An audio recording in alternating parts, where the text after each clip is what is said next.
Unang-una, nais kong batiin ang Misamis Occidental para sa ika-76 na provincial anniversary ninyo. Congratulations sa Misamis Occidental dahil dito nakita natin kung gaano kamahal ng gobernador ang inyong lugar. Yung pagpunta ko dito ay napakasulit dahil nakita ko first hand kung ano ang ginagawa ni Governor Henry Ominal dito sa inyong probinsya. Kung pinag-uusapan natin ang development ng Mindanao, bago lang sinabi ng Presidente that peace now reigns in Mindanao. Peace must come first before development. So nandito na tayo ngayon. Maganda na ang nagawa ni Gov. Henry.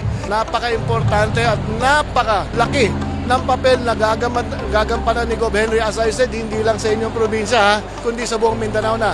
We need to leverage his expertise. We need to leverage Gov. Ominal's expertise and experience para maituro niya sa amin, sa Mindaboard, kung ano ang ginawa niya dito. Baka naman sakali na mag-benchmark ang ibang probinsya.